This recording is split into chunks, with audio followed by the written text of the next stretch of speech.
સુરત શહેરના કાપોદ્રામાં આવેલા ચીકોવાડી વિસ્તારમાં ટીપી 20 હેઠળ બની રહેલી આંગણવાડી વિવાદના કેન્દ્રમાં આવી હોય તેમ સ્થાનિક રહેવાસીઓએ આંગણવાડીના નિર્માણ સામે મોરચો ખોલ્યો છે।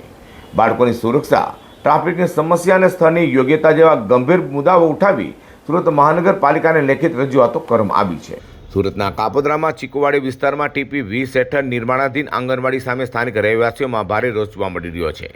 રહેવાસીઓનું કહેવું છે કે જ્યાં આંગણવાડીનું નિર્માણ થઈ રહ્યું છે તે સ્થળ બાળકો માટે સંપૂર્ણપણે અયોગ્ય છે। સ્થાનિકોના જણાવ્યા મુજબ આ વિસ્તાર મુખ્ય માર્ગ સાથે જોડાયેલો છે અને અહીંથી દિવસભર એમ્બ્યુલન્સ, 108 સહિત અન્ય ભારે વાહનોની સતત અવરજવર રહે છે। આવી સ્થિતિમાં નાના બાળકો માટે અકસ્માતો જોખમ વધી શકે છે અને ટ્રાફિકની સમસ્યા વધુ ગંભીર બની શકે છે। આ ઉપરાંત આંગણવાડી મંદિરની નજીક બનાવવામાં આવી રહી હોવાથી આ ધાર્મિક કાર્યક્રમો, ભીડ અને પાર્કિંગની સમસ્યાને કારણે પણ બાળકોની સુરક્ષા જોખમાઈ શકે છે।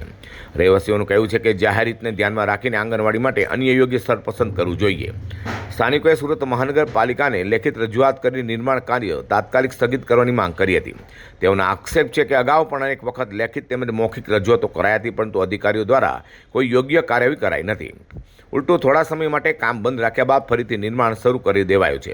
તેથી રહેવાસીઓ સ્પષ્ટ શબ્દોમાં ચેતવણી આપી છે કે જો તેમની રજૂઆતને ગંભીરતાથી લેવામાં નહીં આવે અને નિર્માણ કાર્ય તાત્કાલિક બંધ નહીં કરવામાં આવે તો સમગ્ર સોસાયટી એકજૂથ થઈ ઉગ્ર વિરોધ પ્રદર્શન કરશે।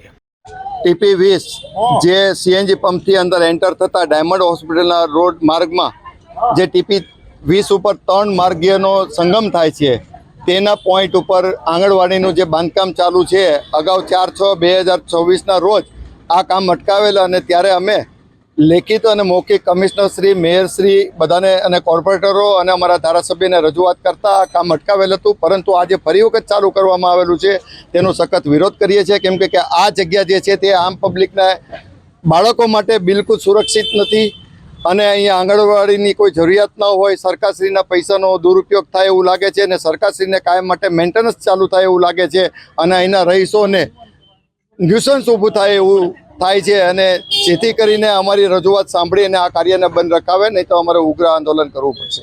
આ સમગ્ર મામલે સુરત મહાનગરપાલિકાના નિર્ણય પર સૌની નજર છે કે સ્થાનિકોની રજૂઆતને માન આપવામાં આવશે કે પછી નિર્માણ કાર્ય યથાવત ચાલુ રહેશે।